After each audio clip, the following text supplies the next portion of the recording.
नमस्कार दोस्तों, जय जोहार। मैं कौशल तिवारी और बिहनिया संझा में आपका स्वागत है।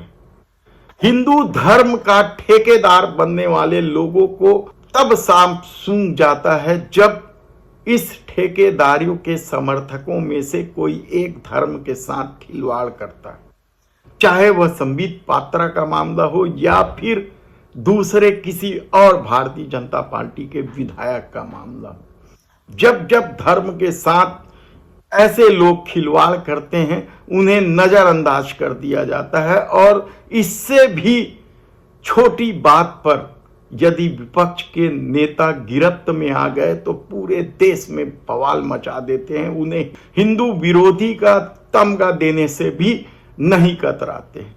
यहां तक कि शंकराचार्य की अवहेलना राम मंदिर प्राण प्रतिष्ठा समारोह में हुई, तब भी कोई उन्हें कांग्रेसी बताने लगा तो कोई आलोचना करने लगा, जबकि हमने बार बार बताया कि यदि इतने सर्वोच्च गुरु किसी दूसरे धर्म के होते और बोल देते तो बवाल मच गया होता। लेकिन यह दौर मोदी का दौर है, यह दौर भगवान बनाने का दौर है, यह दौर अवतार बताने का दौर है और बाप बनाने का।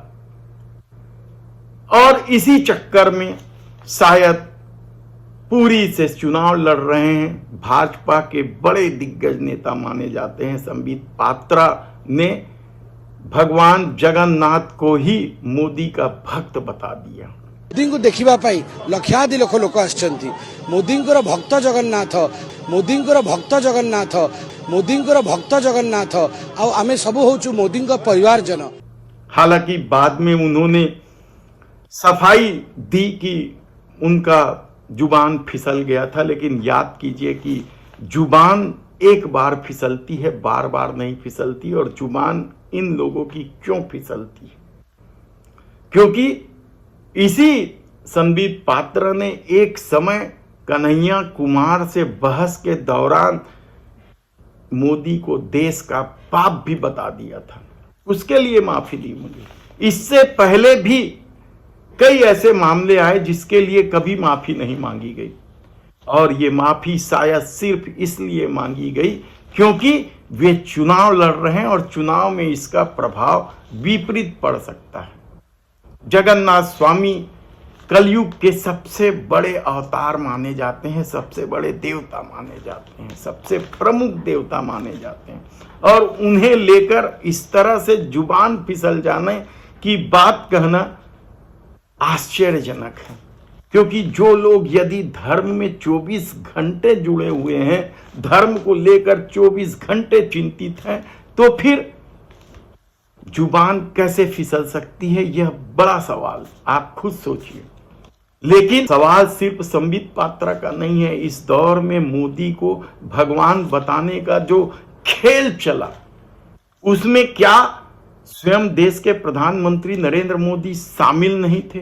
यानी धर्म के इस पूरे खेल में देश के प्रधानमंत्री नरेंद्र मोदी सहित भारतीय जनता पार्टी या उन हिंदूवादी संगठनों के लोग शामिल नहीं थे जिन्हें लगता है कि मोदी ही हिंदू धर्म की रक्षा कर सकते हैं और कोई दूसरा कर ही नहीं सकता। और शायद यही वजह है कि कोई मंदिर बना रहा है तो कोई उन्हें विष्णु का अवतार बता रहा है। और हैरानी की बात तो यह है कि धर्म के इस खिलवाड़ में बीजेपी खुद शामिल है।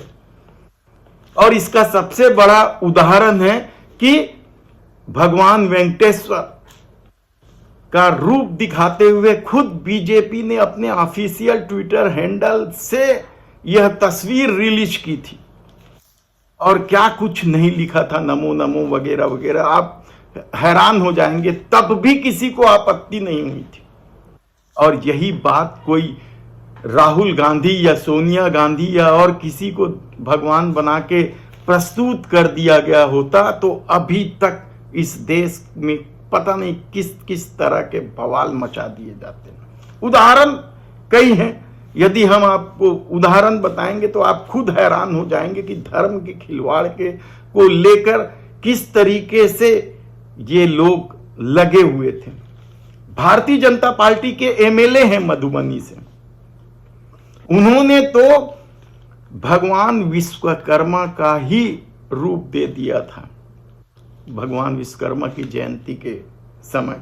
तो कंगना रनौत मंडी से लोकसभा की प्रत्याशी हैं और उन्होंने देश के प्रधानमंत्री नरेंद्र मोदी को विष्णु का अवतार बताया था और कहा जा रहा है कि वही अवतार बताने की वजह से ही उन्हें टिकट दी गई थी, यानी धर्म का खिलवाड़ करने की वजह से उन्हें टिकट दी गई थी।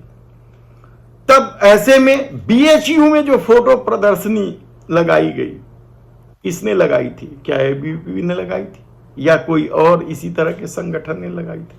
उसमें भी देश के प्रधानमंत्री के चित्र को किस रूप में दिखाया गया था, आप खुद देखिए और सोचिए कि क्या कुछ खेल हुआ। मेरठ में भी तो इसी तरह का भव्य मंदिर बनाकर स्थापित करने का खेल हुआ है। तो महाराष्ट्र भाजपा के प्रवक्ता ने, अवधूत वाघ नाम है, उन्होंने भी तो कहा था कि देश के प्रधानमंत्री नरेंद्र मोदी विष्णु के 11वें अवतार हैं।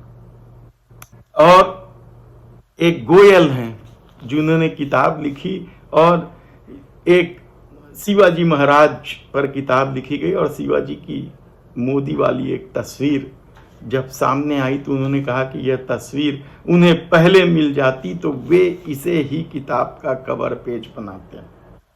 आज के शिवाजी के लिए यह तस्वीर सबसे उपयुक्त है।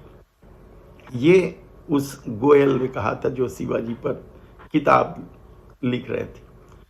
ऐसे कई उदाहरण आपके सामने हैं। खुद देश के प्रधानमंत्री नरेंद्र मोदी किस किस तरह से वेशभूषा धरते हैं, यह भी तो इस देश ने देखा है। कभी वे सन्यासी बन जाते हैं तो कभी कुछ।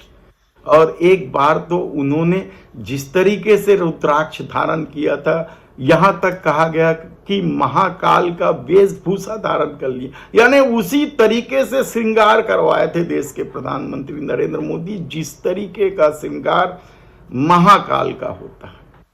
तब ऐसे में धर्म के साथ खिलवाड़ कौन कर रहा है, कौन धर्म का ठेकेदार बना बैठा है और किस किस तरह से आने वाले दिनों में धर्म के साथ खिलवाड़ होगा। धन्यवाद।